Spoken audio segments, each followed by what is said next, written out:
Hello there.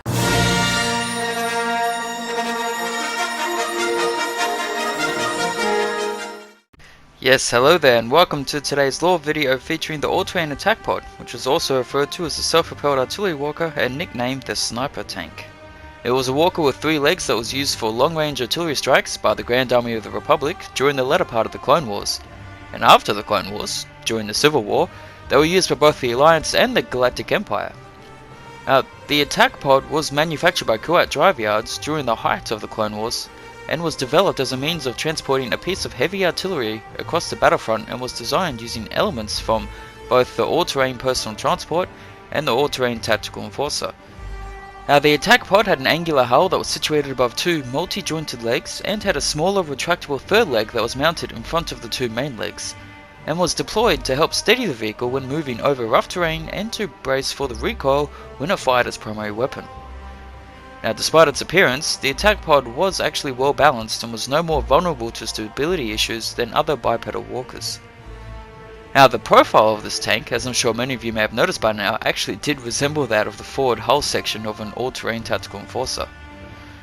And the primary weapon was a very powerful long-range heavy mass driver cannon that was located in the forward hull. The cannon launched a solid durasteel penetrating slug at hypersonic speeds over extreme distances, and was even able to strike targets beyond visual range with proper targeting data. In order to keep the cannon accurate and precise, it was also equipped with a sophisticated targeting and data relay suite that worked in conjunction with its integrated recoil compensation and gyro stabilization systems. It was because of its deadly accuracy displayed during the Clone Wars that it was then given the nickname the sniper tank. In addition to the mass driver cannon, the attack pod was also equipped with a heavy laser cannon, quite similar to the ATTEs, situated in an open-topped dorsal mounted turret that served in a short-range anti-vehicle capacity and was manned by a gunner.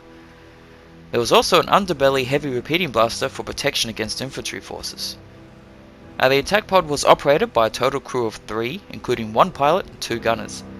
Despite the attack pod kind of looking like they just cut an ATT in half and turned the front half of it into a 2-legged walker, the attack pod, mainly because of its longer legs and the massive mass driver cannon they mounted to it, was actually taller and longer than an ATTE, standing at around 11 meters tall and about 26 meters long. However, they both did have the same top speed. They both maxed out at around 60 kilometers an hour. During the Outer Rim sieges, the AT-AP actually played a very prominent part when the Grand Army of the Republic deployed them during the Siege of Selakami and the Battle of Fallujah. And they also saw extensive action during the Battle of Kashyyyk, where they were deployed alongside the A6 Juggernauts to help support Republic ground clone troopers and counter the separatist dwarf spider droids. When the Clone Wars ended and the Galactic Republic transformed into the Galactic Empire, production of the attack pod continued, and it was adopted by the Imperial Army to support its new all-terrain armored transport and all-terrain scout transport walkers. By the time the Battle of Yavin had come and gone during the Galactic Civil War, the Rebel Alliance actually managed to get their hands on quite a few all-terrain attack pods, and modified them by improving their systems, but also removing the heavy laser cannon under its chin, and proceeded to use these walkers in several battles afterwards, such as the Battle for Tatooine. And that is the all-terrain attack pod. So, thanks for watching, hope you enjoyed the video. Let me know what you thought of the new intro in the comment section down below as well. I thought I'd just try something different. I'll talk to you all in the next one, and until then, may the Force be with you.